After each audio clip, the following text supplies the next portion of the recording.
नमस्कार, मैं हूं तान्या श्रीवास्तव पब्लिक फर्स्ट पर। आज हमारे साथ मौजूद हैं छत्तीसगढ़ के हेल्थ मिनिस्टर टीएस सिंहदेव जी। नमस्कार सर। सर, कोरोना का खतरा फिर से मंडराने लगा है, छत्तीसगढ़ में कितनी तैयारी है? कोरोना की वास्तविकता ये है कि ये सतत हमारे बीच में दशकों तक रहेगा।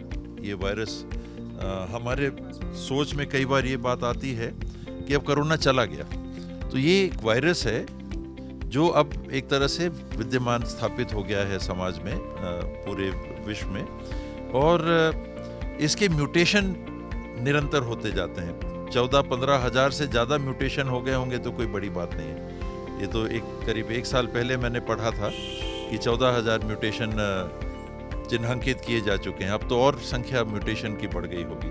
तो चिंता इस बात की है कि जो स्वरूप अभी तक देखा गया है, वैक्सीनेशन से इसके कुप्रभाव पे काफ़ी हद तक नियंत्रण पा लिया गया है। इसका इलाज तो नहीं है, लेकिन ये आपके शरीर को ज़्यादा नुकसान ना पहुंचाए, वो वैक्सीनेशन के माध्यम से वैश्विक स्तर पे इसमें सफलता मिली है। और चाइना में भी अभी जो सुनने में आ रहा है, अब वहाँ की स्थिति समझ में नहीं आती कि न्यूज़ कितना सही है कितना नहीं है, वास्तविकता क्या है। पहले भी पता नहीं चलता था, आज भी वहाँ पता नहीं चलता है। लेकिन वहाँ के बारे में कहते हैं कि जो उनका वैक्सीनेशन था उस पर भी सवाल उठ रहे हैं, कितने लोगों तक वैक्सीनेशन हुआ इस पे सवाल उठ रहे हैं। कोरोना का प्रभाव चाइना के अन्य क्षेत्रों तक पहुंच नहीं पाया था, क्योंकि वुहान में हुआ तो वुहान प्रोविंस को उन्हें पूरा सील बंद कर दिया था, तो वहाँ से कोई बाहर नहीं निकल पा रहा था। अब जब वो स्थितियाँ खुली तो वुहान में जो लोग प्रभावित रहे होंगे, जैसे मैंने कहा, वायरस ख़त्म तो होने नहीं वाला, तो वहाँ भी ख़त्म नहीं हुआ, उसका प्रभाव कम हो गया, नॉर्मल मान के, और फिर आदान प्रदान चालू हो गया। तो चाइना में जब फैला तो उसे कोरोना से ग्रसित होने के बाद एक इम्यूनिटी भी जो डेवलप हो जाती है, जिसकी बात हो रही है, हो सकता है कि वो चाइना में ना हुई हो। लेकिन अभी 4.5 लाख 5 लाख केस अन्य देशों में भी प्रतिदिन की बात सामने आई थी। वो चाहे जापान हो, चाहे साउथ कोरिया हो, हांगकांग हो, सिंगापुर हो, ब्राज़ील हो, अमेरिका हो, फ्रांस हो, जर्मनी हो, ये सब जगह केसेस पहले की तुलना में बढ़ते हुए दिख रहे हैं। तो चिंता इस बात की है कि कोरोना आ रहा है, कोई नया वेरिएंट तो नहीं है जो ज़्यादा घातक होगा। तो अभी ऐसी रिपोर्ट नहीं मिल रही है कि जो वर्तमान ट्रेंड कोरोना के पॉजिटिव का चल रहा है, चाइना को छोड़ के। चाइना की न्यूज़ हम कैसी माने, सही माने, कितनी सही माने, पता नहीं चल रहा, वरना वहाँ बिस्तर नहीं मिल रहे, शमशान घाट भरे हुए हैं, इस प्रकार की न्यूज़ आ रही जो हमारे यहाँ दूसरी लहर में आई थी। देव सिंह जी, एक चीज़ और आपसे पूछना चाहूँगी, लॉकडाउन भी क्या लगने पे विचार किया जा सकता है? लॉकडाउन की तो अब आवश्यकता नहीं पड़नी चाहिए, और मेरे ख्याल से अब जल्दी उसके बारे में सोचना भी नहीं चाहिए। अति आपात स्थिति कोई बन जाए तभी लॉकडाउन की बात कभी अब आनी चाहिए, वरना जब कोरोना पहले आया था हमको इसके बारे में कुछ नहीं मालूम था। हमारे डॉक्टर्स को, अंतर्राष्ट्रीय एक्सपर्ट्स को इसके बारे में कुछ नहीं मालूम था। तैयारी कुछ नहीं थी, पीपीई किट्स नहीं थे, जांच करने का पूरे हिंदुस्तान में एक सेंटर था, पूना की NIV जो है, नेशनल इंस्टीट्यूट ऑफ वायरोलॉजी। तो RT-PCR टेस्ट पूरे हिंदुस्तान में एक जगह होता था। या आपको पता भी करना है कि क्या है, आज 2000 से ज़्यादा सेंटर्स बन गए हैं, वायरोलॉजी सेंटर्स बन गए हैं, जहां आप कोरोना का RT-PCR पद्धति से टेस्ट कर सकते हैं। अन्य उपकरण आ गए हैं, रैपिड एंटीजन टेस्ट आ गए हैं, जिसकी कारगरता कुछ कम है जरूर, लेकिन आपात स्थिति में आप उससे भी जानकारी ले सकते हैं। PPE किट्स नहीं थे, ग्लव्स नहीं थे, मास्क नहीं थे, दवाइयाँ तो छोड़िए, क्योंकि कोई उपचार ही नहीं था। और उपचार में भी हमने देखा कि जिन दवाइयों का पहले उपयोग करने के डायरेक्शंस भी आए, ICMR ने भी कहा कि ये दवाइयाँ लीजिए, बाद में उनमें से भी कई दवाइयाँ छोड़ दी गई कि नहीं, ये कारगर नहीं है, अनावश्यक खर्चा है, इसकी ज़रूरत नहीं है। बहुत हमने इन 2 सालों में, 3 सालों में, अब तो 3 साल होने को आ रहे हैं, काफ़ी अनुभव हमने हासिल कर लिया है। डॉक्टर्स से बात करिए तो डॉक्टर्स पहले अनभिज्ञ से थे, वो एक्सपर्ट्स हैं, पर हम लोग उनसे चर्चा करते थे। एक विभाग के मंत्री के रूप में अगर मैं उनसे राय सलाह लेना चाहता तो मुझे भी समझ में आता था कि उनको कुछ नहीं मालूम। वो कहते भी थे कि अभी तो कुछ पता नहीं है, देखना पड़ेगा क्या है।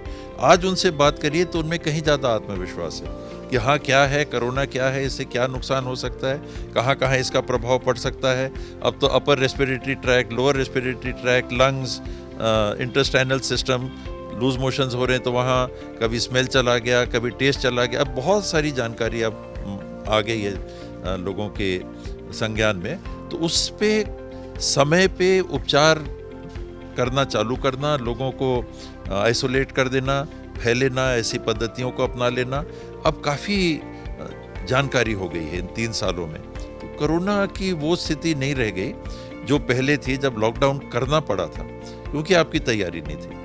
अब ऑक्सीजन की कहीं ज़्यादा व्यवस्था हो गई, ऑक्सीजन बेड्स की कहीं ज़्यादा व्यवस्था संख्या में हो गई है, वेंटिलेटर्स की उपलब्धता कहीं ज़्यादा हो गई है, आईसीयूज़ कहीं ज़्यादा हो गए हैं। तो अब तो SpO2 लेवल देखना, अगर आप कोरोना पॉजिटिव आए और 94 से नीचे अगर SpO2 लेवल आपका जा रहा है तो तुरंत अस्पताल की तरफ जाने का आपको सोच लेना चाहिए। तो ये ज्ञान संज्ञान भी आम लोगों के पास भी पहुंच गया है, तो लोग भी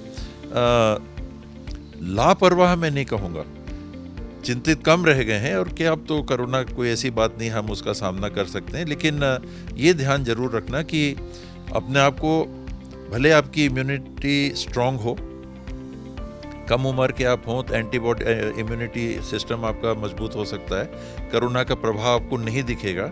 शुरू से कहा जा रहा है कि 80% से ज़्यादा कोरोना जिन लोगों को पहुंचेगा उनको पता भी नहीं चलेगा। कोरोना आपको आके आप उससे ग्रसित भी हो जाएंगे और वो चला भी जाएगा, उसके प्रभाव आपके शरीर में पता भी नहीं चलेंगे। इस दरमियान अगर आप अनभिज्ञ रहते हुए अपने ही घर में, मान लीजिए बच्चों से घुल मिल रहे हैं, बुजुर्गों से घुल मिल रहे हैं, उसमें कोई इम्यूनो कॉम्प्रोमाइज्ड है, कोई कोमॉर्बिड है, उनको दूसरी बीमारियां हैं जिससे कोरोना भी अगर हो जाए तो गंभीर स्थिति बन सकती है, तो अनजाने में भी आप अपने सबसे करीबी लोगों से, परिवार, मित्र, सामाजिक परिवेश, जहाँ जहाँ आप जाएंगे, मंदिर चले गए वहाँ, शादी में चले गए वहाँ, किसी के गमी में चले गए वहाँ, किसी कार्यक्रम में चले गए वहाँ, मॉल में चले गए वहाँ, आपको मालूम नहीं कि आप कोरोना कैरियर हैं और आप देंगे, इसलिए केयरफुल होना। ये जो नया वेरिएंट है सर, ये इंडिया में अभी तक कितनी जगह ट्रैक हुआ है? ये BF.7 के नाम से जिस वेरिएंट की चर्चा हो रही है, ये देश में 4 जगह अभी तक इसकी जानकारी लगी है और चारों पेशेंट होम आइसोलेशन से ही ठीक हो गए, किसी की गंभीर स्थिति नहीं बनी, किसी को अस्पताल जाने की ज़रूरत नहीं पड़ी, किसी की मृत्यु नहीं हुई। और जेनोम सीक्वेंसिंग के लिए अब डायरेक्शन गवर्नमेंट ऑफ इंडिया ने भी दे दिए हैं, तो जो भी कोरोना पॉजिटिव हो रहे हैं उनके सैंपल्स भेजे जा रहे हैं लेबोरेटरी में जेनोम सीक्वेंसिंग के लिए, ताकि इसकी जानकारी लग जाए। ये देखा गया है कि जब नया वेरिएंट आता है तो कई वेरिएंट डोमिनेंट वेरिएंट बन जाते हैं, पुराने वेरिएंट को पीछे छोड़ के वो एक तरह से कब्जा कर लेते हैं पूरे समाज पे। तो ओमिक्रॉन आया था तो करीब करीब दुनिया में ओमिक्रॉन फैल गया था, देश में भी 90% से ज़्यादा प्रकरण ओमिक्रॉन के ही पाए जा रहे थे। अभी 4 ही प्रकरण मिले हैं, लेकिन कुछ देशों में ये 58%, 60% तक डोमिनेंट वेरिएंट बन गया है BF.7 जो है। अब देश में देखना है क्या स्थिति बनेगी।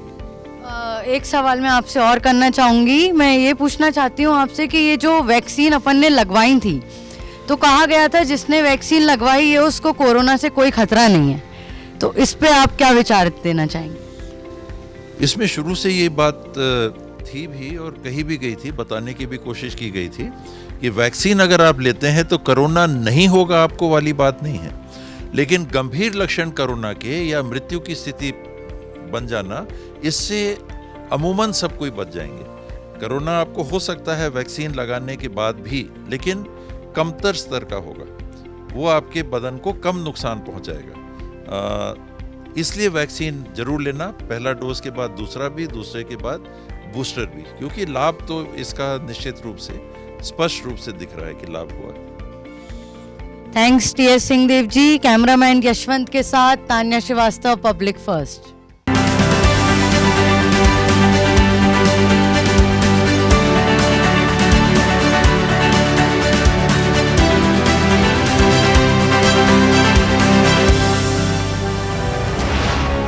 ये है इंडिया फर्स्ट कम्युनिकेशन और आप देख रहे हैं पब्लिक फर्स्ट, सर्वदा भारतीय।